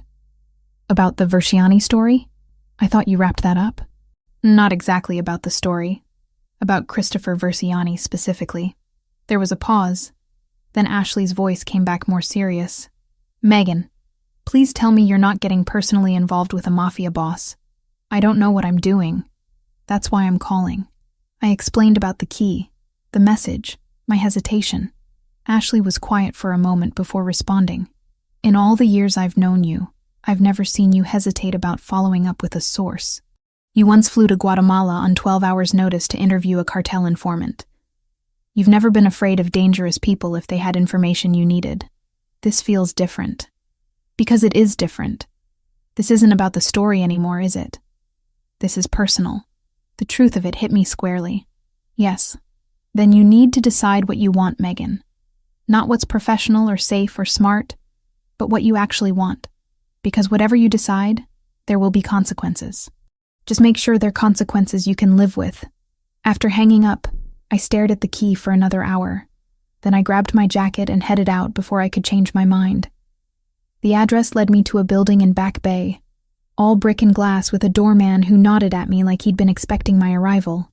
The elevator took me to the top floor, which apparently consisted of a single penthouse unit. My hands shook slightly as I used the key, hearing the lock click open. The space beyond was nothing like I'd expected. Floor-to-ceiling windows offered sweeping views of the Charles River, the water reflecting city lights in rippling patterns. The interior was modern but warm. Leather and wood and neutral colors, lived in rather than staged. Books filled built-in shelves. Real books with worn spines suggesting they'd been read. Music played softly from hidden speakers. Something classical I didn't recognize. Christopher stood by the windows, wearing jeans and a dark sweater instead of his usual suits, looking more relaxed than I'd ever seen him. His left arm was still wrapped in a discreet bandage, visible where his sleeve was pushed up to his elbow. He turned when he heard me enter, genuine surprise crossing his features. I didn't think you'd come, he said quietly. I hoped, but I didn't expect it. I needed to know if you were really okay, and if Lauren and Samantha and Brittany are truly safe, if the triad situation is actually resolved or if there's still danger. He gestured to a leather sofa, and we both sat, maintaining careful distance. I'm healing. The gunshot was clean, no permanent damage. As for the women, yes, they're safe. The triad leadership is in federal custody facing charges that will keep them locked up for decades. Their organization in Boston has been completely dismantled. Remaining members fled back to New York and California, rather than risk staying in territory they no longer control. Lauren mentioned you've been helping them. Money for therapy, security, relocation assistance. It seemed appropriate. They suffered because of territorial disputes in my world. The least I could do was ensure their recovery wasn't hampered by financial concerns. He paused, studying me. She also told me you met with them, that you're staying in touch, making sure they have support. Of course I am. I didn't spend 6 months looking for them just to abandon them once they were found. Something in his expression softened. That's what makes you different, Megan. Most people would consider the rescue the end of the story. You understand, it's just the beginning. We sat in comfortable silence for a moment. The city spread out below us, distant and beautiful. Christopher looked different here, in his private space away from the constant vigilance his position required. Lighter, like Lauren had said about him. More human and less dangerous, though I knew that was probably an illusion. What happened after the warehouse? I asked. You said things changed. What does that mean exactly? He leaned back, choosing his words carefully. After the triad arrests and the media coverage of the rescue, every crime family in the Northeast knew the Versiani organization had been involved in something that went very public. That kind of exposure is dangerous in my world. It invites scrutiny, makes people nervous. He gestured toward the river. So we negotiated, a series of meetings with rival organizations, discussing territory, operations, spheres of influence. The result was an agreement that recognized the North End and Port District as exclusively ours, with no further challenges or encroachments. Everyone got something they wanted, and the violence stopped. What was the price? I stepped back from visible leadership for 6 months. Joseph handles day-to-day operations while I consult from behind the scenes. It gives everyone time to adjust to the new territorial boundaries, lets tensions cool, removes me as a focal point for anyone who might want to test the agreement. He looked at me directly. It also gives me time to figure out what I want my role to be moving forward. Whether this life, this world, is something I want to continue, or if there are other paths worth considering. The implications of that statement hung heavy between us. That's a big decision. It is. And it's one I'm still working through. He stood and moved to a cabinet, pulling out a bottle of wine and 2 glasses. Can I offer you something? I promise it's not drugged or designed to compromise your journalistic integrity. I smiled despite myself. Wine would be good. He poured with practiced ease, handing me a glass before retaking his seat, this time slightly closer. Tell me about your life now. The article was powerful, by the way. You told their story with dignity and respect. Lauren was right to trust you with it.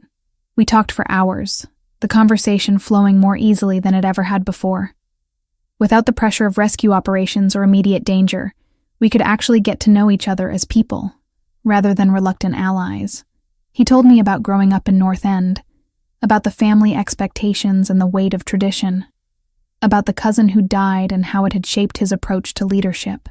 I shared stories about covering conflicts overseas, about the strange disconnection between witnessing horror and then returning to normal life, about losing both parents young and using work to fill the emptiness. Somewhere around midnight, the conversation shifted to something more immediate, more honest. Why did you really come tonight? Christopher asked, setting down his wine glass. Because I've been looking for you, I admitted.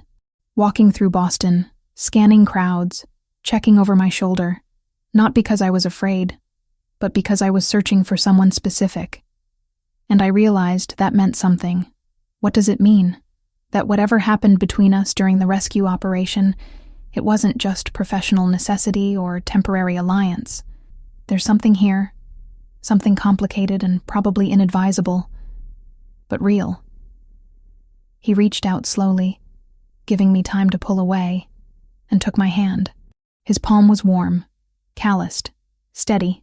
I've been thinking about you constantly since that night at the warehouse, wondering if you were safe, if you regretted calling the police, if you'd ever want to see me again after everything you'd witnessed. I don't regret it. Any of it.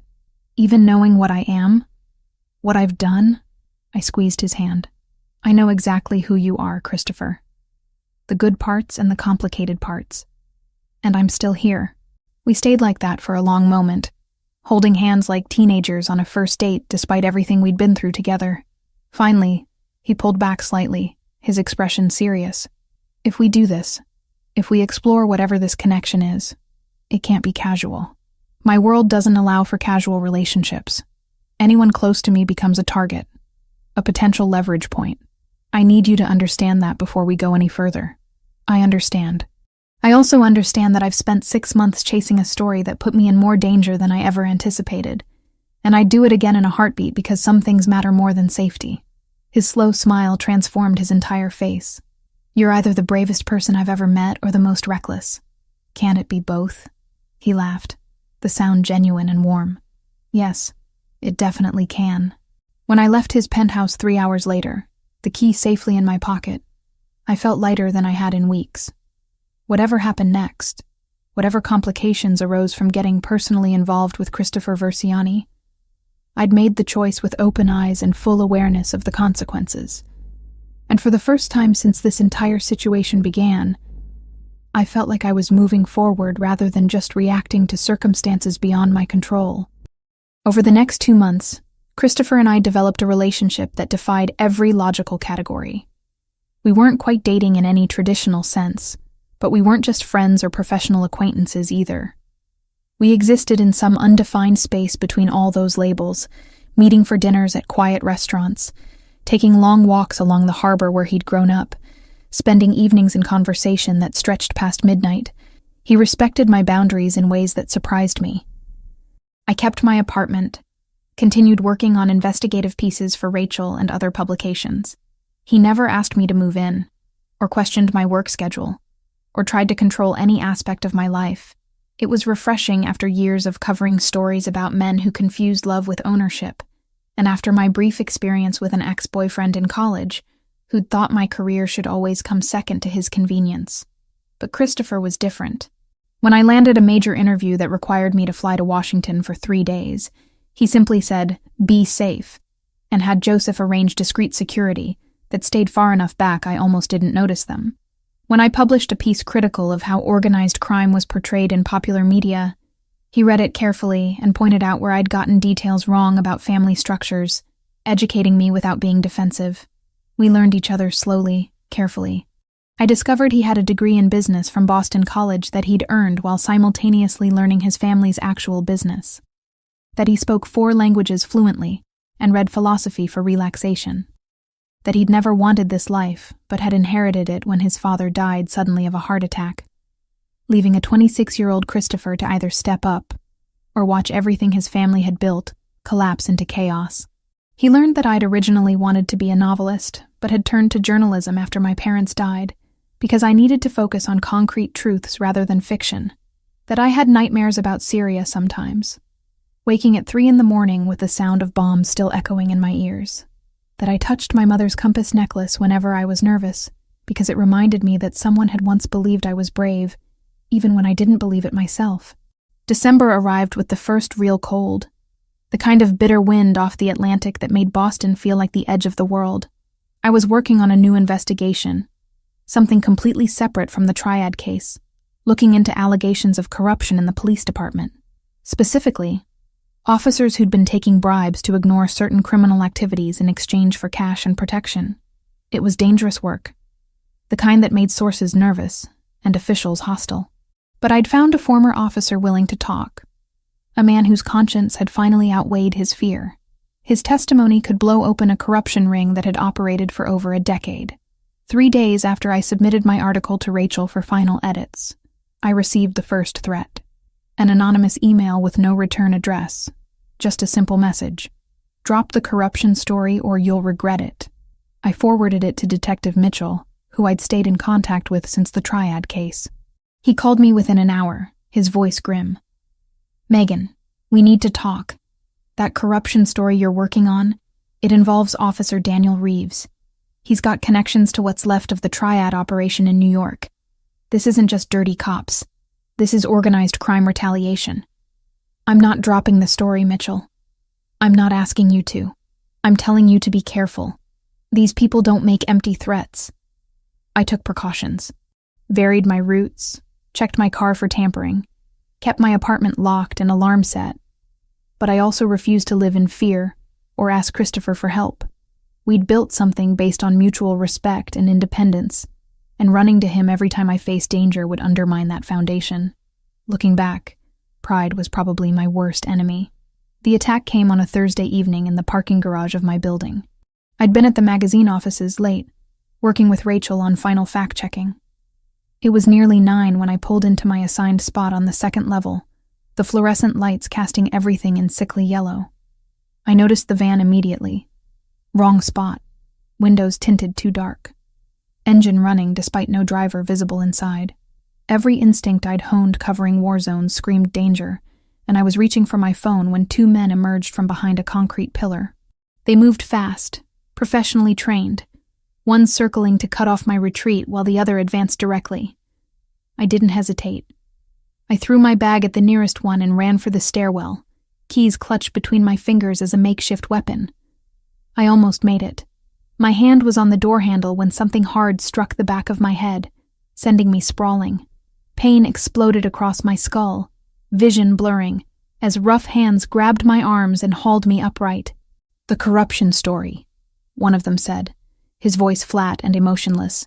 "You're going to call your editor right now and tell her you're killing it. Say you got the facts wrong. Say your source recanted. Say whatever you want. But that story doesn't publish." "Go to hell," I managed, tasting copper blood from where I'd bitten my tongue. The second man pulled out a knife, the blade catching the garage lights. "We can do this easy or hard. Your choice." That's when I heard the footsteps. Multiple sets, moving with the same professional silence as my attackers, but coming from the opposite direction. The 2 men froze, exchanging glances, and suddenly Christopher was there with Joseph flanking him. Christopher's expression was absolutely cold, devoid of any warmth or mercy I'd seen in our private moments. This was the crime boss, the man who'd survived decades in a world built on violence. "Gentlemen," he said quietly, his voice carrying that dangerous softness that was somehow more terrifying than shouting. "You're in my territory threatening someone under my protection. That's a fatal mistake." "Verciani," one of my attackers said, recognition and fear mixing in his tone. "We didn't know she was yours. We were just delivering a message from Reeves, and now I'm delivering one back. Tell Reeves that if he or anyone associated with him comes near Megan Foster again, I'll consider it a declaration of war. Tell him I don't lose wars." The 2 men ran, actually ran, leaving me standing there with blood dripping down my neck and my legs shaking so badly I could barely stay upright. Christopher moved to support me immediately, his touch gentle despite the violence he'd just promised. "Are you hurt?" His voice had transformed completely, concern replacing the coldness. "Just my head. I'll be fine. You're bleeding. Joseph, get the car. We're taking her to the clinic." "I don't need a clinic. I need to call Mitchell and report this attack and finish my article because I'm not letting corrupt cops and triad remnants intimidate me into silence." Christopher actually smiled, though it didn't quite reach his eyes. "That's exactly what I expected you to say. But you're going to the clinic first, getting checked for concussion, and then we're going to have a conversation about your definition of acceptable risk." The private clinic was the same one he'd used after the warehouse, discreet and efficient. The doctor confirmed a mild concussion, cleaned the cut on my scalp, and prescribed rest and observation for 24 hours. Christopher drove me back to my apartment in silence, his jaw tight with emotions he wasn't expressing. Inside my small studio, he methodically checked every window and lock while I sat on my couch pressing an ice pack to my head. Finally, he sat beside me, his hands showing split knuckles I hadn't noticed before. He'd hit someone, probably one of my attackers, hard enough to break skin. "You knew they were coming," I said, understanding dawning. "You had people watching me." "Of course I did. You're investigating corruption connected to the triad. You think I wouldn't keep eyes on you after everything that happened? Without telling me? Without asking permission? Would you have accepted protection if I'd asked?" I wanted to be angry about the invasion of privacy, but honesty won out. "No. I would have said I could handle it myself, and tonight proved how well that worked." His voice was sharp, frustration breaking through his usual control. "You were 10 seconds away from having your throat cut in a parking garage, Megan. 10 seconds. If we'd been any later. But you weren't. You were there." I set down the ice pack and turned to face him fully. "Christopher, I appreciate that you're trying to protect me, but I can't live my life with bodyguards and surveillance just because I'm involved with you. That's not who I am." "Then who are you?" "Because from where I'm sitting, you're someone who takes insane risks without backup, who walks into danger like it's nothing, who refuses help even when her life depends on it. I'm someone who does the work that matters regardless of the cost. The same as you." That stopped him. He stared at me for a long moment, then laughed without humor. "You're right. We're the same. Both too stubborn to step back. Both willing to risk everything for what we believe in, which is exactly why this terrifies me." I'd never heard him admit fear before. "What terrifies you?" "Losing you to something I could have prevented. Watching you die because I respected your independence too much to interfere." He took my hand carefully, mindful of the ice pack I'd been holding. "I can't make you accept protection. I can't control your decisions or your work. But I'm asking you, as someone who cares about you more than is probably wise, to let me help keep you safe. Not because you're weak or incapable, but because everyone needs backup sometimes." The raw honesty in his voice broke through my defenses. "What does that look like?" "Realistically, basic security measures. You tell me when you're working on dangerous stories. I provide discreet surveillance that doesn't interfere with your work. You accept a panic button that connects directly to my people.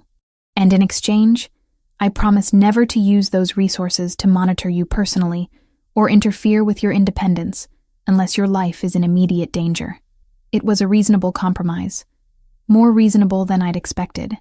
And if I trigger the panic button unnecessarily, then I get there fast and apologize for the interruption. He squeezed my hand gently. "Megan, I'm not trying to cage you. I'm trying to keep you alive so we can continue having these arguments for years to come." I studied his face, seeing the genuine fear beneath the careful control. This was what vulnerability looked like for Christopher Versiani. Not tears or dramatic declarations, but quiet admission that he couldn't bear to lose me. "Okay," I said finally. "I'll accept basic security. But Christopher, you have to trust that I know how to do my job. I've survived war zones and hostile governments and criminal organizations. I'm not reckless. I'm careful. There's a difference. I know there is. And I'm sorry for implying otherwise." He pulled me closer, careful of my injured head, and I let myself lean against him. "For what it's worth, I'd never want you to be anyone other than exactly who you are. Even when who you are gives me heart attacks on a regular basis." I smiled, despite the throbbing pain in my skull. "Same goes for you." I knew what I was getting into when I agreed to explore this relationship. I'm not going to suddenly demand you become someone safe and predictable. "Good, because I'm not sure I know how to be either of those things." We sat like that for a long time, holding each other in my small apartment while the city hummed beyond my windows. Somewhere out there, corrupt cops and triad remnants were regrouping, planning their next moves. My corruption story would publish despite their threats, and there would be consequences for that courage. But for now, in this moment, I felt safer than I had in months. Not because Christopher could protect me from everything, but because we'd finally established the terms of our relationship. Partners, equals, two people choosing each other while maintaining their own identities and principles. It wasn't traditional or simple or without risks, but it was real, built on mutual respect and honest acknowledgement of who we both were, and that was worth fighting for. 3 months into the following spring, I'd managed to establish something I never thought possible. A life that felt balanced. Not perfect, not simple, but functional in ways that mattered. My studio apartment in Alston remained my official address, the place where I kept the majority of my books and research materials, where I'd retreat when work required total focus. Christopher's penthouse in Back Bay had become the place I gravitated toward when I wanted company, conversation, the quiet comfort of someone who understood my work without needing constant explanation. We never formalized the arrangement. Some nights I'd show up at his door with takeout and stay until morning. Other times I'd disappear into my own space for 3 or 4 days straight. emerging only when a story was finished, and my brain needed human interaction again. He never questioned the pattern, never demanded explanations for my absences. It was the kind of trust that takes most couples years to build, but we'd compressed those years into months of life-or-death situations that forced honesty faster than comfort ever could. The work continued to consume most of my waking hours. Rachel had promoted me to senior investigative correspondent, which came with better pay and more autonomy, but also higher expectations. I spent weeks tracking corruption in housing development schemes, months investigating labor exploitation in restaurant kitchens across the city. Each story required the same meticulous approach that had helped me find Lauren, Samantha, and Brittany, building cases from fragments of evidence that others had overlooked or chosen to ignore. Christopher's world evolved too, though his changes were less visible to anyone outside his immediate circle. He'd officially stepped back from day-to-day leadership of the Versiani organization, letting Joseph handle operations while he focused on what he called strategic development. In practice, that meant converting more of the family's holdings into legitimate businesses, investing in neighborhood improvement projects, and carefully distancing himself from anything that could draw federal attention. I watched him navigate this transition with the same calculated precision he applied to everything. Sunday dinners at Aunt Lucia's house revealed the family's mixed reactions. Some of the older generation respected the move toward legitimacy. Others worried that going soft would invite challenges from rival organizations. Christopher handled all of it with patience, explaining his vision, making compromises where he could, holding firm on points that mattered. "You're changing the family from the inside," I observed one evening after a particularly tense dinner, where two of his uncles had questioned his decisions about territorial agreements. "Trying to," he corrected, pouring wine for both of us. "Change is slow. These traditions go back 3 generations. You don't just decide one day to become legitimate and expect everyone to follow without resistance. But you're making progress. Some days it feels like progress. Other days it feels like I'm betraying everything my father built." He set down the bottle and looked at me directly. "Do you think it's possible to come from this world and actually leave it behind?" "I think you're doing something harder than leaving," I said. "You're staying and trying to transform it into something better. That takes more courage than walking away." His expression softened in the way it did when I'd said something he needed to hear, but hadn't allowed himself to believe. "Thank you for that." The challenge to our carefully constructed equilibrium came not from his world or mine, but from the intersection where they collided. 2 months after my corruption expose on police involvement with Triad remnants, the U.S. Attorney's Office formally requested my cooperation in their ongoing investigation into organized crime financial networks. They wanted me to testify about Christopher's role in the Triad case, specifically whether he'd profited from the organization's dismantling. My media lawyer, Diane, reviewed the subpoena with the kind of cold efficiency I'd come to appreciate. They're fishing, looking for anything that might give them leverage for a larger case. You're protected under SHIELD laws for anything obtained as a journalist, but they're arguing that your relationship with Versiani goes beyond professional source protection. "How do they even know about the relationship?" I asked, though I suspected the answer. Surveillance, probably. Maybe informants within his organization. Once the government decides someone is a target, they gather information from every possible angle. She looked at me seriously. "The question is how you want to handle this. We can fight the subpoena entirely, which will be expensive and time-consuming but winnable. Or you can appear for a limited deposition with strict parameters about what you'll discuss. What do you recommend?" "Fight it." Appearing at all sets a precedent that journalists can be compelled to testify about sources, even with restrictions. It's bad for the profession, and bad for your future ability to develop sources in sensitive stories. I told Christopher about the subpoena that evening, watching his face carefully for reaction. He was cooking, something he did when he needed to think. His hands moving through the familiar motions of chopping vegetables with precise efficiency. "They're trying to use you as a weapon against me," he said finally, his voice remarkably calm. "It's a smart strategy. I can fight prosecutors directly, but going after the people I care about creates pressure from a different angle. Diane thinks we can fight the subpoena successfully. SHIELD laws are strong in Massachusetts. And if you lose? If a judge decides your relationship with me compromises your protections, then I'll have to decide what I'm willing to say and what I'm not." I moved closer, leaning against the counter where I could see his face. Christopher, I need you to know that I won't lie under oath. If they ask me direct questions about things I've witnessed, I'll tell the truth. But I also won't volunteer information or help them build a case against you. He set down the knife and turned to face me fully.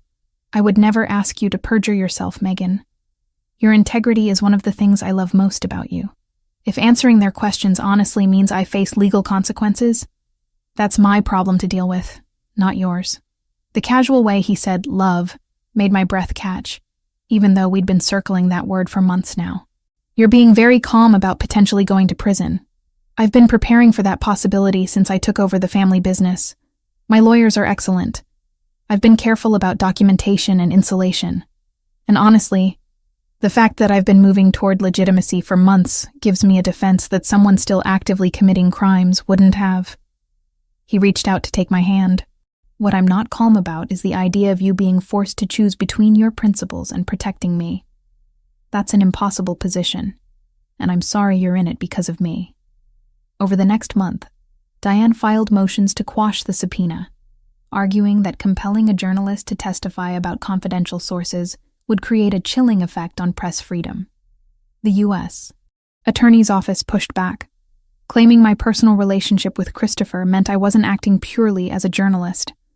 It became a legal chess match, each side maneuvering for advantage. During all of this, I continued working. A major story about wage theft in construction projects connected to city contracts consumed my attention, providing welcome distraction from the looming legal battle. The investigation required interviewing dozens of workers, most of them immigrants afraid to speak publicly, and I spent weeks building trust before anyone would go on record. One evening, I was reviewing transcripts at Christopher's penthouse when Joseph arrived unexpectedly. He had the kind of controlled tension that meant something serious had happened. "We have a problem," he said, without preamble. "One of our people has been approached by federal agents. They're offering immunity in exchange for testimony about financial operations, specifically anything that might connect Christopher to money laundering or racketeering." Christopher's expression didn't change, but I saw his fingers tighten slightly on the glass he was holding. "Who?" "Vincent. He's been with us for 8 years, solid until now. But his daughter has health problems, medical bills piling up. The feds are offering to cover everything if he cooperates." "That's a strong incentive," Christopher said quietly. "What's he asking for?" "He came to me first. Wanted to know if there was any way we could help with the medical costs. I think he's looking for a reason not to cooperate, but he needs money immediately."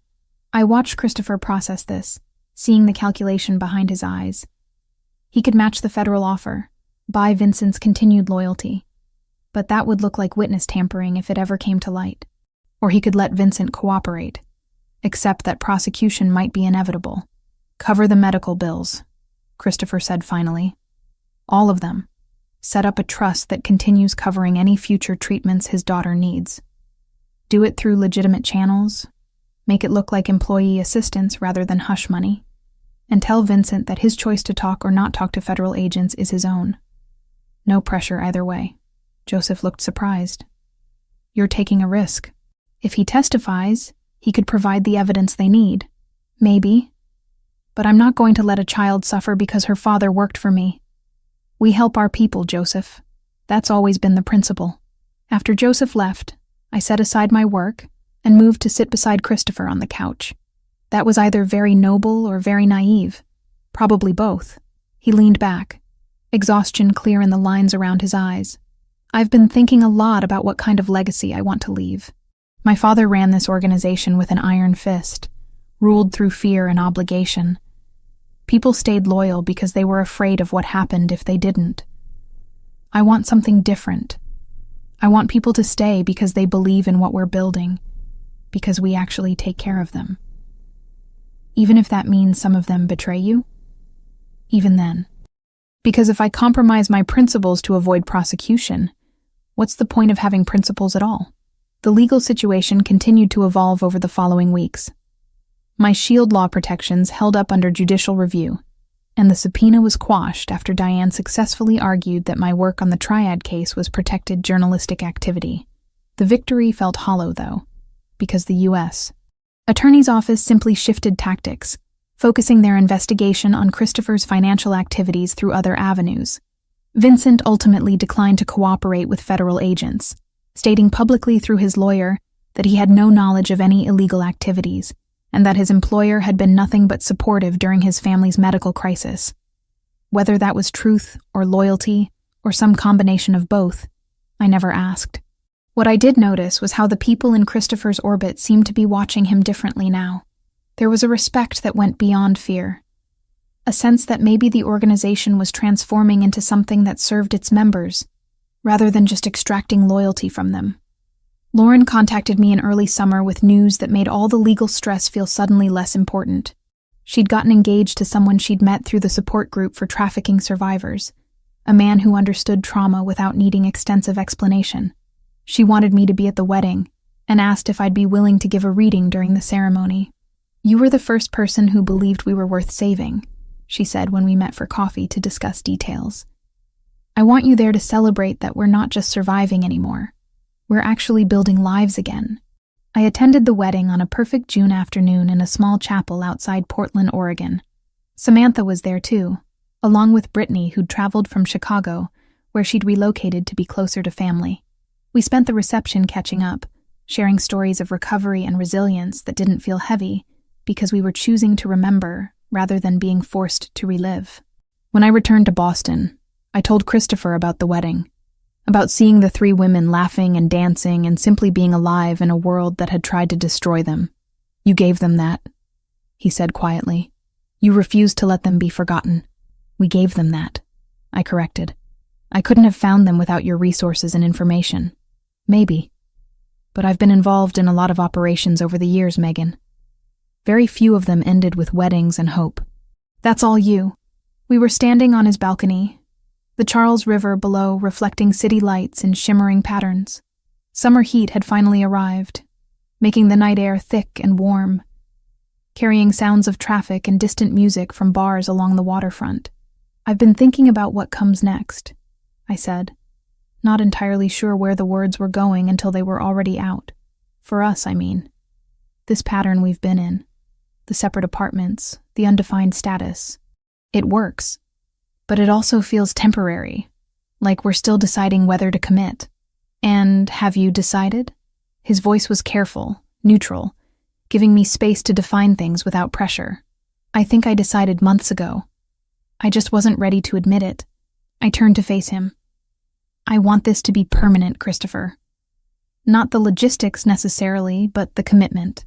I want to stop hedging and pretending this is casual when we both know it stopped being casual the moment we walked out of those tunnels together." He studied me for a long moment, his expression serious. "You understand what permanent means in my world? The government will always see you as potential leverage against me. Rival organizations, if any emerge, will view you as a target. Your career will constantly be scrutinized for conflicts of interest. Nothing gets easier." "I know, and I'm choosing it anyway." I moved closer, taking his hands. "We've been through enough that I'm not naive about the complications, but I'm also not willing to walk away from something real just because it's difficult." His slow smile was worth every ounce of vulnerability the admission had cost me. "I was hoping you'd say that, because I'm completely in love with you, Megan Foster. Have been for months, and I'm tired of pretending there's any version of my future that doesn't include you in it." We stood there on the balcony as the city continued its endless motion below us, two people who'd found each other in the worst possible circumstances and somehow built something worth keeping. When we finally went back inside, it felt different, not because anything had fundamentally changed, but because we'd finally acknowledged what had been true for a long time. The next morning, Christopher had to leave early for meetings. I stayed in bed longer than usual, listening to sounds of the city waking up, thinking about how far I'd come from the woman who'd walked into Santa Maria della Vittoria 6 months ago with nothing but questions and determination. That woman had found answers, though not the ones she'd been looking for. She'd found Lauren and Samantha and Brittany, yes, but she'd also found parts of herself she hadn't known existed, capabilities and compromises and courage she'd never had to access before. And she'd found Christopher, complicated, dangerous, surprisingly principled Christopher, who'd challenged every assumption she'd held about good people and bad people and all the shades of gray in between. My phone buzzed with a text from Rachel. New lead on the housing corruption story. Source wants to meet. You available? I smiled and typed back. Always. Send me the details. Because that was the truth of it. I was building a life with Christopher, but I was also still completely myself. The journalist who chased stories that mattered. The woman who touched her mother's compass when she was nervous. The person who believed some things were worth risking everything for. The work would continue. The complications would multiply. The government would keep investigating. Rivals would keep circling. And I'd keep writing stories that made powerful people uncomfortable. Christopher would keep trying to transform his family's legacy. Keep walking the line between his father's world and something better. Keep being exactly the kind of man who drove me crazy and made me grateful in equal measure. We'd chosen each other, knowing all of that. Not out of desperation or necessity, but because sometimes the most unlikely connections end up being the most essential ones. And that choice, complicated and difficult, and absolutely real, was something worth fighting for.